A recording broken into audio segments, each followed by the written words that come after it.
After this first episode, I think this has the potential to be one of the best things out of the Whoniverse in years, which is really awkward considering it's coming right at the end of the Disney Plus era.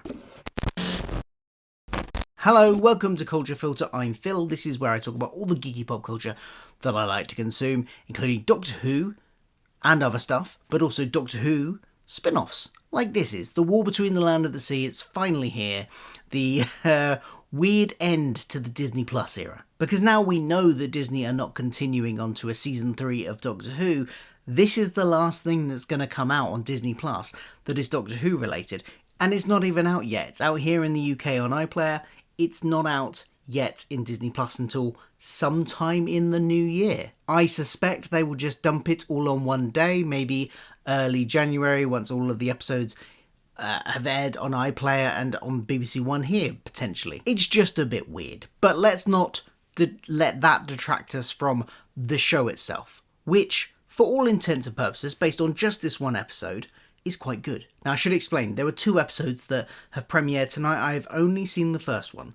I will watch the second one, but I've got a very early morning in the morning, so I'm getting this first review in now, and then I'll maybe watch the episode 2 either tonight or on the training to work tomorrow morning. A review of that will be forthcoming later on in the week. But this is just a very quick review of my initial thoughts of this episode.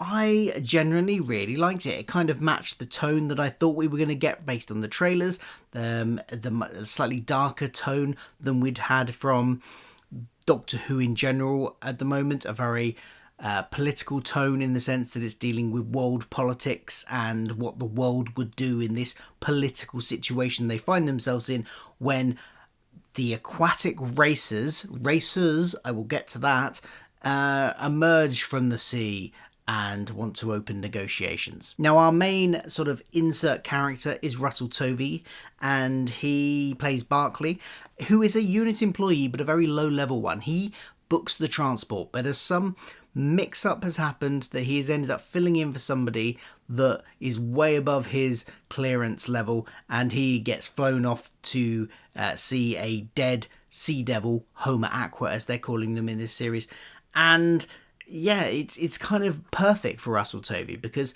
he plays the kind of bewildered kind of man out of his depth very well. He did that previously in Doctor Who when Midshipman Frame and he found himself from a very lowly position on that ship to suddenly having to help the Doctor save the day, and he plays that very well in a lot of roles. In Being Human, where he was a werewolf, he plays out of his depth very well, and he played it very well here. I was wondering how they were going to get him involved in this, given that he was meant to be a lowly unit operative of some kind, admin assistant basically, and I am satisfied with the route they went, and satisfied with the route they went with why he was chosen to be eventually the ambassador as well, through an act of sort of instinctive kindness that he demonstrated to the dead sea devil. We also get the Colonel, whose name I've forgotten, but I remember he was a Colonel,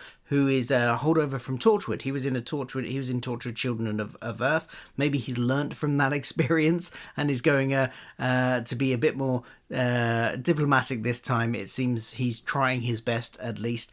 And I think he was fine. He was good, although he did have my one slight criticism of the episode. He had some of the more laboured dialogue, I thought, in that whole reveal of the Sea Devil's bit where they revealed the dead Sea Devil. Some of his dialogue there just felt a little bit laboured, not because of him necessarily, not because of the actor.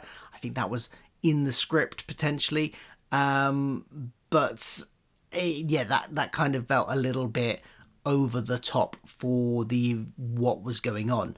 But the rest of the episode did feel very down to earth and grounded, and I really liked that. We of course get Kate Stewart and some of our other unit people we're familiar with from Doctor Who coming over to this. So we've got Shirley Ann Bingham and Colonel Ibrahim as well, and their dynamic is a lot less, much more serious, much more like I would expect unit to be, probably, than we see in Doctor Who, where they're a bit more casual and jokey with each other.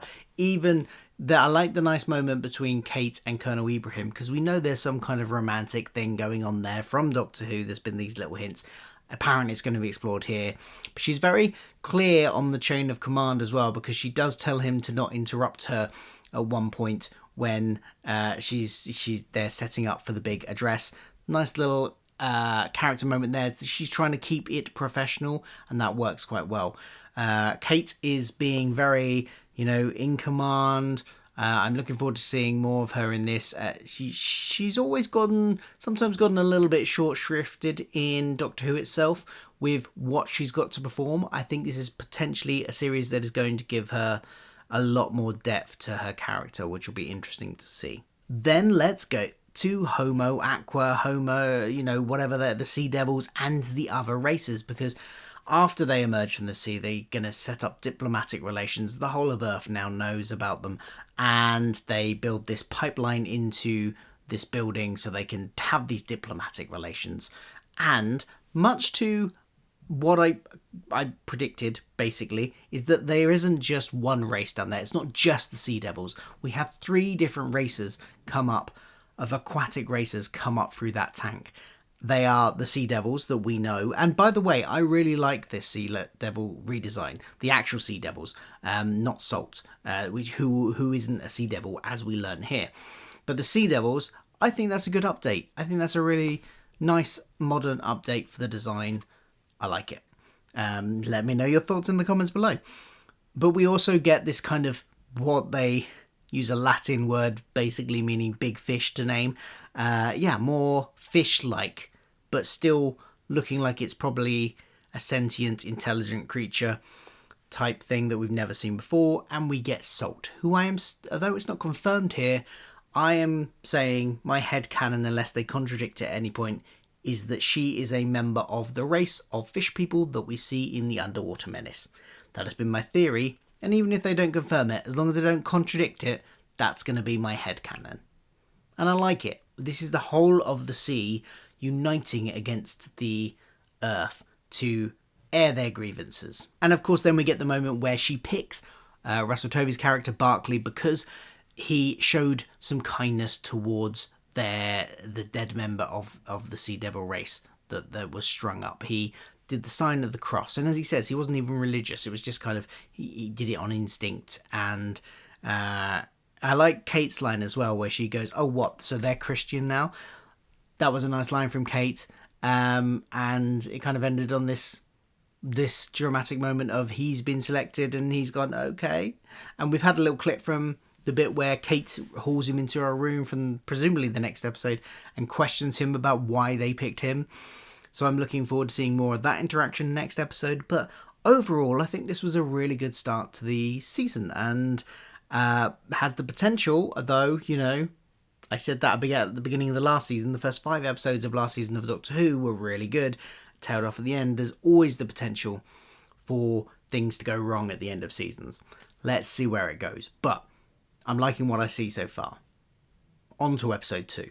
What do you think? Let me know in the comments below, and I'll be back for a review of episode 2 some point in the week when I get a chance to record it. But for now, thank you for watching, and goodbye.